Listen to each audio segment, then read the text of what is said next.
welcome back to my channel. Today I'm wearing Brooklyn by Estetica Designs in the color R610. And Estetica describes the color as a chestnut brown with an ash brown blend. So let's look at the color since we're talking about it. So 610 blended together. When you look at the color, you see only one color. You're going to see one brunette, and I think it's a pretty true medium brunette. It's the same color that I have my Avalon wig in. It's one of my favorite brunettes from Estetica Designs, and that's why I chose it. Now, I bought this wig secondhand from a wig sister, and I'm going to talk a little bit about that throughout the video. So I didn't buy it brand new. So as you look at the wig, you may be looking at it and thinking, well, it doesn't look as wavy as other Brooklyns I've seen and things like that. And I'm going to try to kind of cover that throughout the video when I'm talking about it. So let's get to her measurements. She has a 9.75 bang. She has 10-inch sides, 13.5 from the crown, and a nape measurement under here of 6.75. Now the reason I was interested in Brooklyn is because I thought she kind of looked like Avalon's shorter sister. So, shorter in length. So I thought she might be, a good wig to have in my collection. She's also a full monotop, and I've never tried a full monotop from Estetica, so that was another thing that I wanted to try. But I wasn't 100% sure that she was gonna work with my face because she did look like she was a fuller wig. And that is one thing I'm still kind of working out in my brain, whether or not I want to keep her or not, because I do think she's still a little full for my face. So let me do a turn and I'll show you her from all sides. So she's got these pretty waves that curl away from the face. I always like it when the wig designers curl the waves away from the face.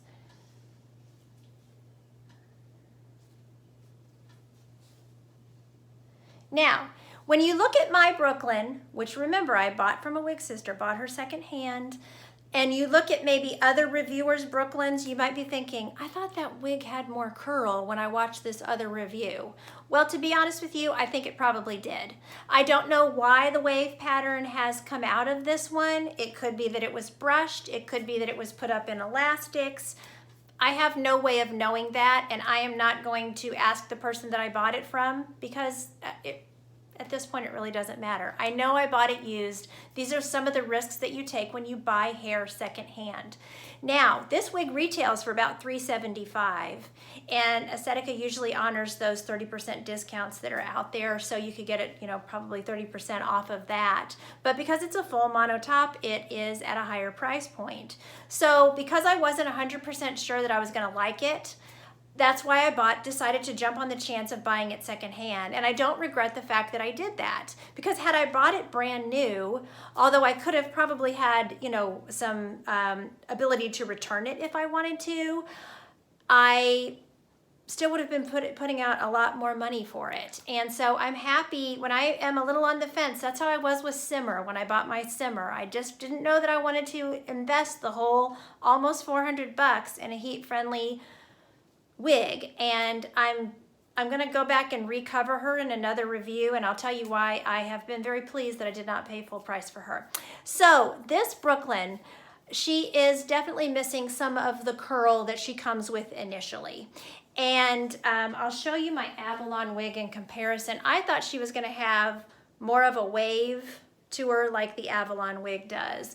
And I went back and watched a few reviews on her from some other reviewers that you have probably watched also if you're interested in this wig. And she definitely did have more curl in here. So like I said, I have no way of knowing where the curl pattern went. So when I got her, I washed her, I conditioned her, and I sprayed her with silicone spray, and I let her dry without combing her or anything. I had noticed that she looked a little dried out and didn't look as wavy in the back as I thought she was going to when I first opened the box.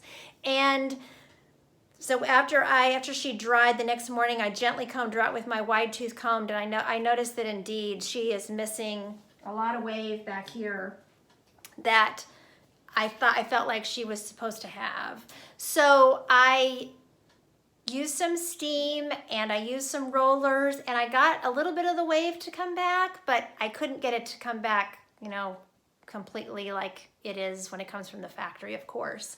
So I want to try to recurl her. I'm going to get some of those rod curls where I can really get a good spiral and a tighter curl than the ones that I actually used initially, and I'm going to see if I can get more curl in her. I'm not sure if I'm going to keep this wig. This may be one that I end up reselling because I just think I like Avalon better for my face, and you know, she's just a little bit too full for me. So, and I go with my gut on wigs. If I see a wig, I put it on my head and I'm not just like beaming in love with it.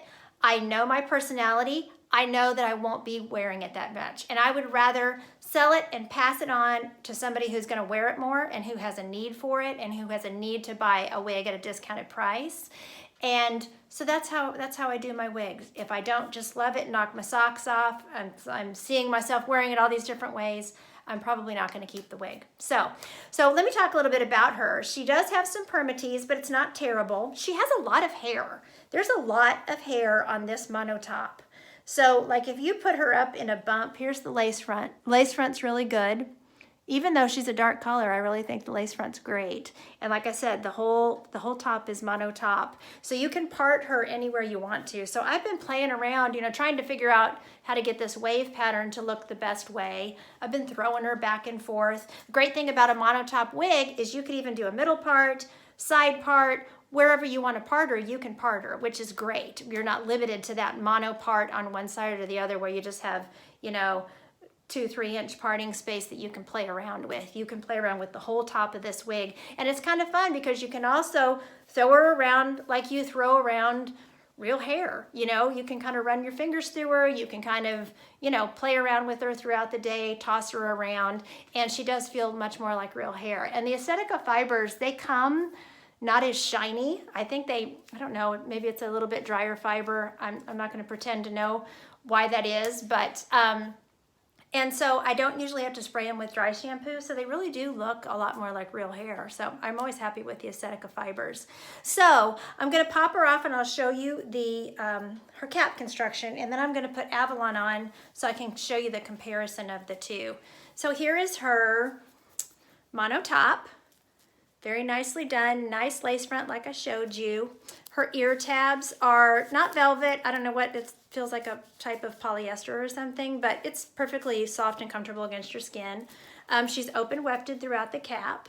She has an extended open nape. She has the bra type closures, as you can see there, for adjusting the inside of the cap. And she's just a really pretty wig. The cap feels stretchy to me. I can't speak to, you know, what size it'll go up to or anything like that. That's something that you'll just have to experiment with Estetica yourself and see what you think. So I'm gonna pop Avalon on and let you see what she looks like in comparison, because I think they're a good comparison to one another, especially since I have them in the same color. Okay, so here is Avalon. So as you can see, she is not as full. Now, they're from two different collections. This one is from the Brooklyn is from the High Society collection. This is from the Natural collection. So I take that to mean this is supposed to look more natural and not so styled, you know?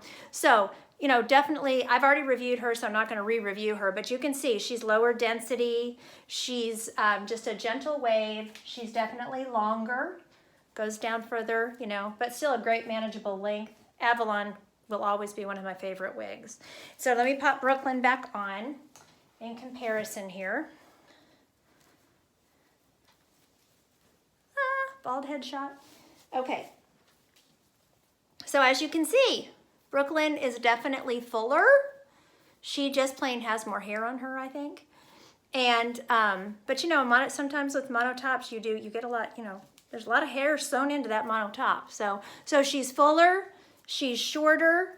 Her wave pattern is similar, but I like the way that they've curled the waves away from the face. The wave pattern starts sooner on her, starts right off the mono top, whereas on Avalon, you can see she doesn't have a mono top, but she's a little straighter, and then the waves start more towards the bottom of the wig, which is really pretty.